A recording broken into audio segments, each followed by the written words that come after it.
Ready start. इससे बड़ी विडंबना क्या होगी कि लाखों विद्यार्थी एक भरोसे के साथ जिस परीक्षा में अपना भविष्य बेहतर बनाने के लिए बैठें वह सिर्फ उनके हित में साबित हो, जिनकी पहुंच उनके प्रश्न पत्र तक हो।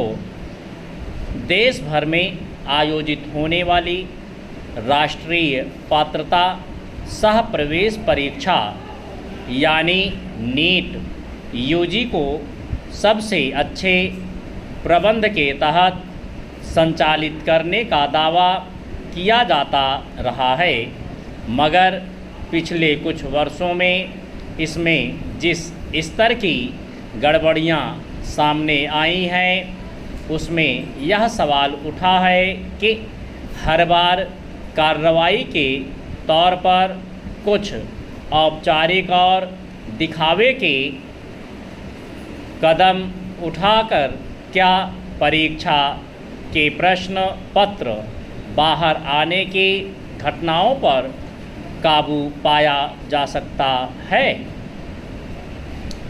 यह इस वर्ष फिर साबित हुआ है कि पहले की घटनाओं से कोई सबक नहीं लिया गया और ऐसे ज़रूरी कदम नहीं उठाए गए जिससे इस परीक्षा की पारदर्शिता और शुचिता सुनिश्चित हो।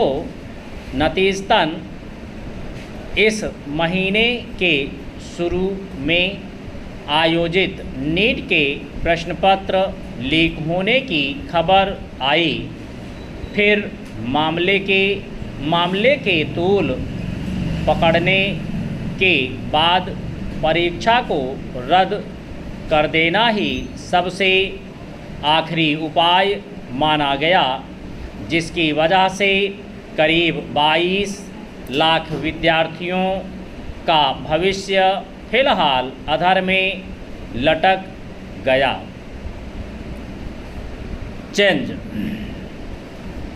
सवाल है कि इस अफसोसनाक स्थिति के लिए मुख्य जिम्मेदारी किसकी बनती है, जो राष्ट्रीय परीक्षा एजेंसी यानी एनटीए सबसे बेहतर व्यवस्था के तहत परीक्षाओं के आयोजन का भरोसा देती रही है।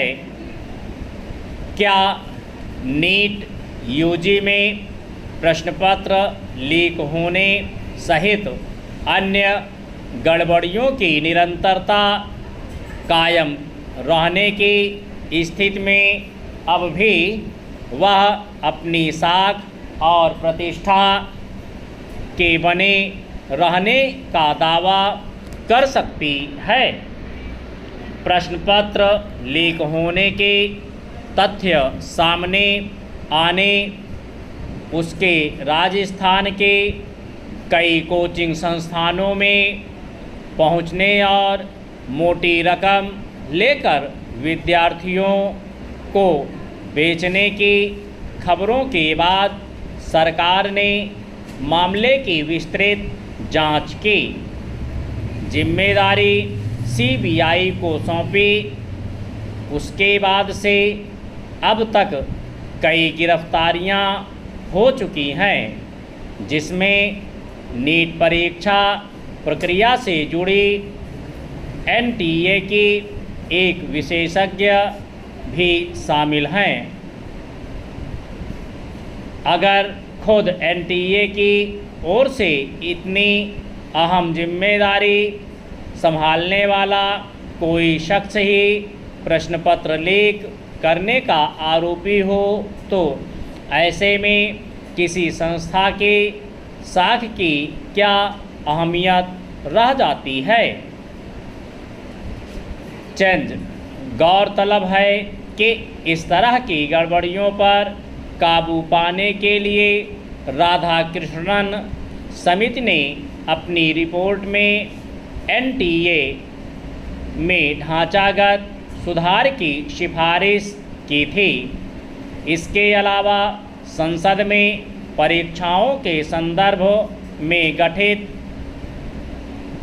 संगठित तौर पर पेपर लीक जैसी किसी गड़बड़ी के लिए 10 वर्ष की कैद के प्रावधान वाला कानून पारित किया गया।